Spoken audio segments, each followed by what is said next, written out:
ಸಚಿವರ ಮಗನ ಫ್ಲೆಕ್ಸ್ ತರಿಸಲಿಕ್ಕೆ ಇಷ್ಟೊಂದು ಮಾಡಿರುವಂಥದ್ದು ಜಮೀರ್ ಅಹಮದ್ ಮಗನ ಫ್ಲೆಕ್ಸ್ ಅಲ್ಲಿ ಇದ್ದದ್ದು ನನಗೆ ಅದು ಗೊತ್ತು, ಅದು ಸಿನಿಮಾ ಪೋಸ್ಟ್ ಹಾಕಿದ್ದು ಅದೆಲ್ಲದ್ರ ಬಗ್ಗೆ ಮಾಹಿತಿ ಇದೆ. ಆದರೆ ನಾನು ಕೇಳೋದು, ಒಬ್ಬ ಪೌರ ಆಯುಕ್ತಗೆ ಈ ಥರ ನಿಲ್ಲಿಸೋದು ಅಂದರೆ ಅಷ್ಟು ಕೆಟ್ಟ ಕೆಟ್ಟ ಶಬ್ದಗಳಲ್ಲಿ ನಿಂದಿಸ್ತಾರೆ. ಅಂದರೆ ಮೊನ್ನೆಷ್ಟೇ ಹುಬ್ಳಿ ಧಾರವಾಡದಲ್ಲಿ ಏನೋ ಒಂದು ವಿಚಾರಕ್ಕೆ ಬಂದಾಗ ಒಂದು ಮಹಿಳೆನ ಎಳ್ಕೊಂಬಂದು ಆಕೆಯನ್ನು ವಿವಸ್ತ್ರಗೊಳಿಸಿದ್ದಾರೆ. ಇವಾಗ ಪೌರ ಆಯುಕ್ತೆಗೆ ಈ ಥರ ಅತ್ಯಂತ ಹೀನಾತಿಹೀನವಾಗಿ ಆಕೆಯನ್ನು ನಿಂದಿಸಿದ್ದಾರೆ. ಇದು ಏನು ತೋರಿಸ್ತದೆ? ಇದೊಂಥರ ಸಿದ್ದರಾಮಯ್ಯನವರಲ್ಲಿರುವಂತಹ ಈ ಥರ ಉಡಾಫೆ ಮನಸ್ಥಿತಿ ಏನಿದೆಯಲ್ಲ, ಇದೊಂಥರ ಬೇರೆಯವ್ರನ್ನ ತುಚ್ಛವಾಗಿ ಮಾತನಾಡುವಂಥ ಮನಸ್ಥಿತಿ ಇವತ್ತು ಅವರ ಪಕ್ಷದ ಒಬ್ಬ ಸಣ್ಣ ಕಾರ್ಡ್ ಹೋಲ್ಡ್ರಿಂದ ಪುಡಾರಿ ಒಳಗೋವರೆಗೂ ಎಲ್ಲರಲ್ಲೂ ಕಾಣಿಸ್ತಾ ಇದೆ.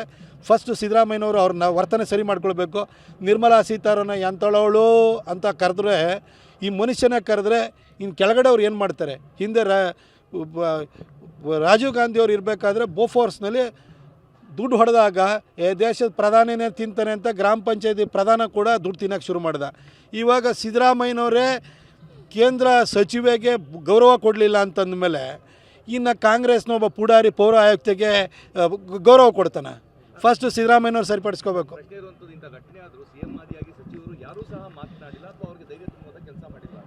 ಸಿದ್ದರಾಮಯ್ಯನವರಿಗೆ ಆ ಸಂಸ್ಕಾರ ಇಲ್ವಲ್ರಿ. ಅವರೇ ಒಬ್ಬ ಕೇಂದ್ರ ಸಚಿವೆನ ಎಂತೋಳೋ ಅವಳು ಅಂತ ಹೇಳ್ತಾರೆ. ನಮ್ಮಲ್ಲಿ ಭಾರತೀಯ ಸಂಸ್ಕೃತಿಯಲ್ಲಿ ಈ ಥರ ಮಹಿಳೆಯರನ್ನ ಇಷ್ಟು ತುಚ್ಛವಾಗಿ ಕರೆಯೋಂಥದ್ದು ನಾನಂತೂ ನೋಡಲಿಲ್ಲ. ಹಾಗೆ ಒಂದು ಪಬ್ಲಿಕ್ ಆಗಿ ಈ ಥರ ಒಂದು ಕರೆದ್ರು. ಇನ್ನು ಅವ್ರ ಪಾರ್ಟಿನಲ್ಲಿ ಒಬ್ಬ ಪುಡಾರಿ ಇದನ್ನಲ್ಲ, ಅವನು ಜಮೀರ್ ಅವ್ರನ್ನ ಮೆಚ್ಚಿಸ್ಲಿಕ್ಕೆ, ಅವ್ರ ಮಗನ ಮೆಚ್ಚಿಸ್ಲಿಕ್ಕೆ, ಇನ್ನೇನೋ ಕಾಂಟ್ರಾಕ್ಟ್ ತೊಗೊಳಕ್ಕೆ ಅವನು ಈ ಥರ ಮಾತಾಡೋದಲ್ಲೇ ಇರ್ತಾನೆ. ಫಸ್ಟ್ ಸಿದ್ದರಾಮಯ್ಯನವರು ಅವರ ಬಾಯಿಯನ್ನು ಶುದ್ಧ ಮಾಡ್ಕೊಳ್ಬೇಕು. ಅವರು ಅಲ್ಲಿಗೆ ಭಯ ಬೀಳಿಸೋ ಪ್ರಕ್ರಿಯೆ ಮುಖ್ಯಮಂತ್ರಿ ಬಾಯಿನೇ ಬಚ್ಚಲ ಮನೆ ಆಗೋಗಿದೆ. ಇನ್ನು ಕಾಂಗ್ರೆಸ್ಸಿನ ಪುಡಾರಿಗಳ ಬಾಯಿ ಸರಿ ಇರೋಕ್ಕೆ ಸಾಧ್ಯನಾ? ಅವರಿಂದಲೇ ಈ ಒಂದು ಚಿತಾವಣೆ ಸಿಗ್ತಾ ಇರೋಂಥದ್ದು. ಶಂಕರಾಂತ ಸಚಿವರ ಮಗನ ಫ್ಲೆಕ್ಸ್ ತರಿಸಲಿಕ್ಕೆ ಇಷ್ಟೊಂದು ಮಾಡಿರುವಂಥದ್ದು ಜಮೀರ್ ಅಹಮದ್ ಮಗನ ಫ್ಲೆಕ್ಸ್ ಅಲ್ಲಿ ಇದ್ದದ್ದು ನನಗೆ ಅದು ಗೊತ್ತು, ಅದು ಸಿನಿಮಾ ಪೋಸ್ಟ್ ಹಾಕಿದ್ದು ಅದೆಲ್ಲದ್ರ ಬಗ್ಗೆ ಮಾಹಿತಿ ಇದೆ. ಆದರೆ ನಾನು ಕೇಳೋದು, ಒಬ್ಬ ಪೌರ ಆಯುಕ್ತೆಗೆ ಈ ಥರ ನಿಲ್ಲಿಸೋದು ಅಂದರೆ ಅಷ್ಟು ಕೆಟ್ಟ ಕೆಟ್ಟ ಶಬ್ದಗಳಲ್ಲಿ ನಿಂದಿಸ್ತಾರೆ. ಅಂದರೆ ಮೊನ್ನೆಷ್ಟೇ ಹುಬ್ಳಿ ಧಾರವಾಡದಲ್ಲಿ ಏನೋ ಒಂದು ವಿಚಾರಕ್ಕೆ ಬಂದಾಗ ಒಂದು ಮಹಿಳೆನ ಎಳ್ಕೊಂಬಂದು ಆಕೆಯನ್ನು ವಿವಸ್ತ್ರಗೊಳಿಸಿದ್ದಾರೆ. ಇವಾಗ ಪೌರ ಆಯುಕ್ತೆಗೆ ಈ ಥರ ಅತ್ಯಂತ ಹೀನಾತಿಹೀನವಾಗಿ ಆಕೆಯನ್ನು ನಿಂದಿಸಿದ್ದಾರೆ. ಇದು ಏನು ತೋರಿಸ್ತದೆ?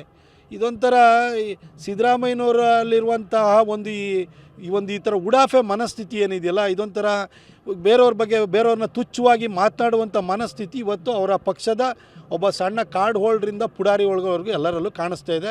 ಫಸ್ಟು ಸಿದ್ದರಾಮಯ್ಯನವರು ಅವ್ರನ್ನ ವರ್ತನೆ ಸರಿ ಮಾಡ್ಕೊಳ್ಬೇಕು. ನಿರ್ಮಲಾ ಸೀತಾರಾಮನ್ ಎಂಥಳವಳು ಅಂತ ಕರೆದ್ರೆ, ಈ ಮನುಷ್ಯನ ಕರೆದ್ರೆ ಇನ್ನು ಕೆಳಗಡೆ ಅವ್ರು ಏನು ಮಾಡ್ತಾರೆ? ಹಿಂದೆ ರಾಜೀವ್ ಗಾಂಧಿಯವ್ರು ಇರಬೇಕಾದ್ರೆ ಬೋಫೋರ್ಸ್ನಲ್ಲಿ ದುಡ್ಡು ಹೊಡೆದಾಗ ದೇಶದ ಪ್ರಧಾನಿನೇ ತಿಂತಾನೆ ಅಂತ ಗ್ರಾಮ ಪಂಚಾಯತಿ ಪ್ರಧಾನ ಕೂಡ ದುಡ್ಡು ತಿನ್ನೋಕ್ಕೆ ಶುರು ಮಾಡ್ದ. ಇವಾಗ ಸಿದ್ದರಾಮಯ್ಯನವರೇ ಕೇಂದ್ರ ಸಚಿವೆಗೆ ಗೌರವ ಕೊಡಲಿಲ್ಲ ಅಂತಂದಮೇಲೆ ಇನ್ನು ಕಾಂಗ್ರೆಸ್ನ ಒಬ್ಬ ಪುಡಾರಿ ಪೌರ ಆಯುಕ್ತೆಗೆ ಗೌರವ ಕೊಡ್ತಾನೆ. ಫಸ್ಟು ಸಿದ್ದರಾಮಯ್ಯನವ್ರು ಸರಿಪಡಿಸ್ಕೋಬೇಕು. ಪ್ರಶ್ನೆ ಇರುವಂಥದ್ದು, ಇಂಥ ಘಟನೆ ಆದರೂ ಸಿಎಂ ಆದಿಯಾಗಿ ಸಚಿವರು ಯಾರೂ ಸಹ ಮಾತನಾಡಿಲ್ಲ ಅಥವಾ ಅವ್ರಿಗೆ ಧೈರ್ಯ ತುಂಬುವಂಥ ಕೆಲಸ ಮಾಡಿಲ್ಲ. ಸಿದ್ದರಾಮಯ್ಯನವರಿಗೆ ಆ ಸಂಸ್ಕಾರ ಇಲ್ವಲ್ರಿ. ಅವರೇ ಒಬ್ಬ ಕೇಂದ್ರ ಸಚಿವೆನ ಎಂತೋಳೋ ಅವಳು ಅಂತ ಹೇಳ್ತಾರೆ. ನಮ್ಮಲ್ಲಿ ಭಾರತೀಯ ಸಂಸ್ಕೃತಿಯಲ್ಲಿ ಈ ಥರ ಮಹಿಳೆಯರನ್ನ ಇಷ್ಟು ತುಚ್ಛವಾಗಿ ಕರೆಯೋಂಥದ್ದು ನಾನಂತೂ ನೋಡಲಿಲ್ಲ. ಹಾಗೆ ಒಂದು ಪಬ್ಲಿಕ್ ಆಗಿ ಈ ಥರ ಒಂದು ಕರೆದ್ರು.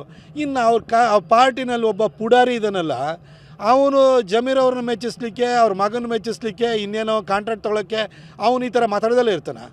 ಫಸ್ಟ್ ಸಿದ್ದರಾಮಯ್ಯನವರು ಅವರ ಬಾಯಿಯನ್ನು ಶುದ್ಧ ಮಾಡ್ಕೊಳ್ಬೇಕು. ಅವರು ಅಲ್ಲಿಗೆ ಭಯ ಬೀಳಿಸೋ ಪ್ರಕ್ರಿಯೆ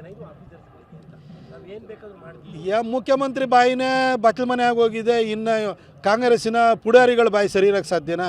ಅವರಿಂದಲೇ ಈ ಒಂದು ಚಿತಾವಣೆ ಸಿಗ್ತಾ ಇರೋಂಥದ್ದು. ಶಂಕರಾಂತ